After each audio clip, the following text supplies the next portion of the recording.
विश्वास का प्रत्यक्ष फल। मेरे कुटुंब के भरण पोषण का एकमात्र आधार मेरी 15 रुपया मासिक शिक्षा वृत्ति ही थी। दैवयोग से मेरा ट्रांसफ़र पिछोर नामक स्थान को हुआ, जहाँ पर मेरी ससुराल भी थी। उन्नत होने के लिए मनुष्य की जन्मजात अभिलाषा है। इसी प्रेरणानुसार मैंने क्लैरिकल परीक्षा पास करने का विचार किया। श्री हनुमान जी मेरे आराध्य एवं इष्ट देव हैं।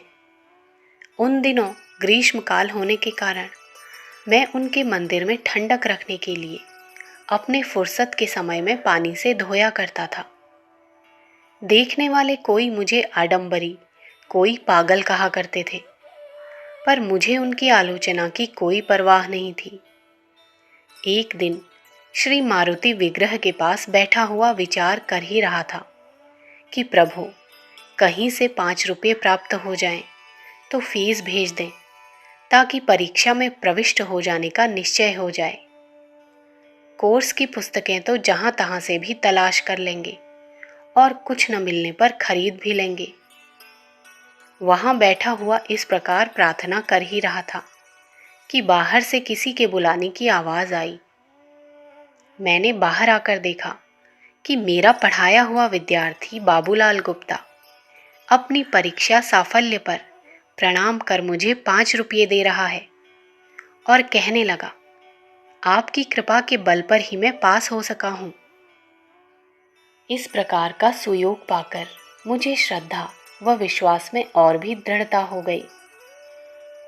फीस भेज दी थी, परंतु पुस्तकें प्राप्त होने में देरी होने के कारण अध्ययन के लिए केवल 3 माह ही शेष रहे थे।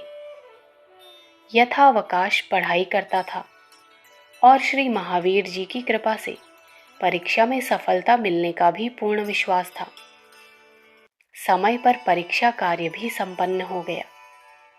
मुझे विश्वास तो पूर्ण था, परंतु कभी कभी कुछ लोगों के मजाक उड़ाए जाने पर खेद सा होने लगता था कि अगर कहीं फेल हो गए तो ससुराल का मजाक स्थायी हो जाएगा।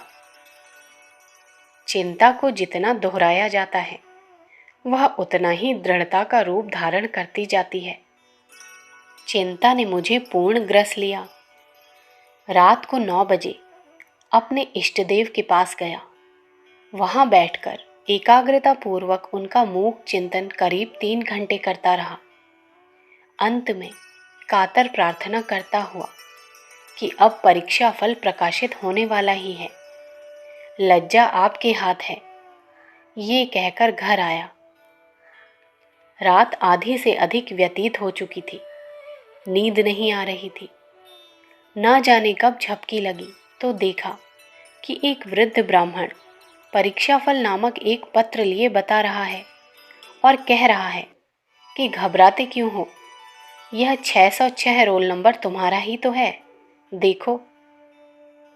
एकदम घबरा कर उठा। वहां कोई न था। कुछ देर बाद 4 बजे तो उठकर नित्य कृत्य में लग गया। सरकारी गजट की प्रतीक्षा में सभी थे। मैं भी अपना परीक्षा फल देखने की चिंता में था। लोग मेरी ओर सहास्य देख रहे थे और कह रहे थे, आज पाठक जी भी सफेद स्याही में पास निकलेंगे। मैं चुप था। थोड़ी देर बाद अधिकारी ने गजट खोलकर बताया तो हम 10 सहपाठियों में से केवल 3 पास थे, जिनमें से मेरा नंबर प्रथम था। सब आश्चर्य करने लगे, पर मुझे तो पूर्ण विश्वास था ही। श्री राधा कृष्ण पाठक, अखंड ज्योति, अगस्त सन 1942, पृष्ठ संख्या 16।